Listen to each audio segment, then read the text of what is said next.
যেতিয়া তেওঁ মূল যাত্ৰা আজিৰ পৰা ১.৫ বছৰ আগত কন্যাকুমাৰীৰ পৰা আৰম্ভ কৰিছিল, অসমৰ মানুহৰ এটা হেঁপাহ আছিল যে তেওঁ এদিনৰ কাৰণে অসমলৈ আহক।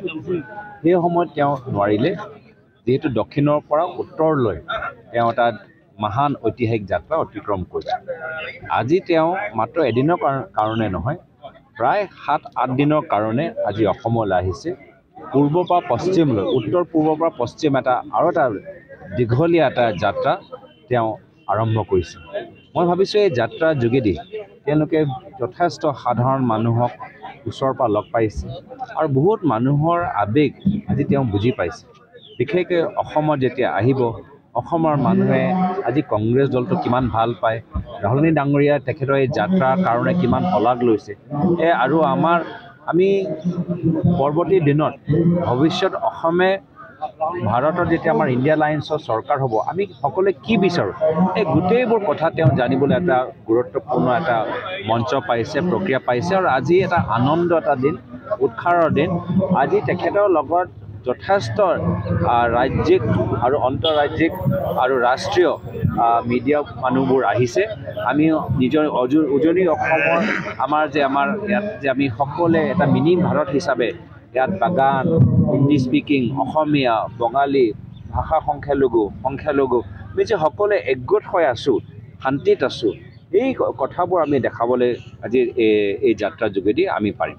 লোকসভা নিৰ্বাচন আহি আছে, এই যাত্ৰাই চাওক, এই যাত্ৰাই ৰাইজৰ মনত এটা ভাল প্ৰভাৱ পেলাব যে কোনোবা এটা দল আছে যি ৰাইজৰ বিষয়বোৰ উত্থাপন কৰিছে, কোনোবা এটা দল আছে যে বৰ্তমানৰ সমস্যালৈ চিন্তা কৰিছে, কোনোবা এটা দল আছে যি ইতিহাসত আমাৰ এই শিক্ষা ক্ষেত্ৰত যথেষ্ট ৰাইট টু এডুকেশ্যন জৰিয়তে ডাঙৰ কাম কৰিলে, MGNREGAৰ জৰিয়তে শ্ৰমিকসকলৰ কাৰণে ডাঙৰ কাম কৰিলে।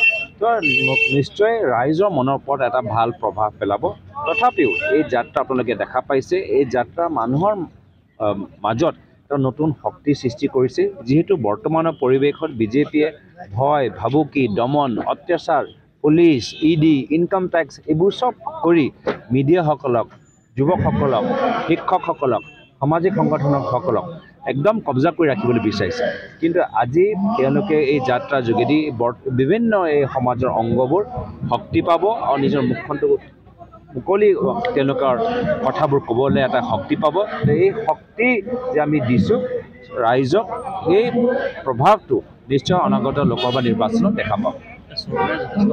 অসমৰ ৰাইজৰ আশীৰ্বাদ আজি এই যাত্ৰাৰ লগত আছে। মোক কিমান ফোন আহিছে যে আমি এই যাত্ৰা চাবলৈ আহিছোঁ, আমি ৰাহুল গান্ধী ডাঙৰীয়াক চাবলৈ আহিছোঁ, আমি যাত্ৰাৰ এই যে উদ্দেশ্যটো আমি ভাল পাইছোঁ। যেতিয়া অসমৰ মানুহে সিদ্ধান্ত লৈছে যে আমি এই যাত্ৰাক স্বাগতম জনাম, বৰ্তমানৰ বিজেপি চৰকাৰ বাধাৰ দিবলৈ চেষ্টা কৰিলেও বাধা দিব নোৱাৰিব। যাত্ৰাটো যথেষ্ট ইতিমধ্যে মাত্ৰ 3 দিনৰ ভিতৰতে যথেষ্ট জনপ্ৰিয়তা লাভ কৰিছে, চৰকাৰে একো কৰিব নোৱাৰে।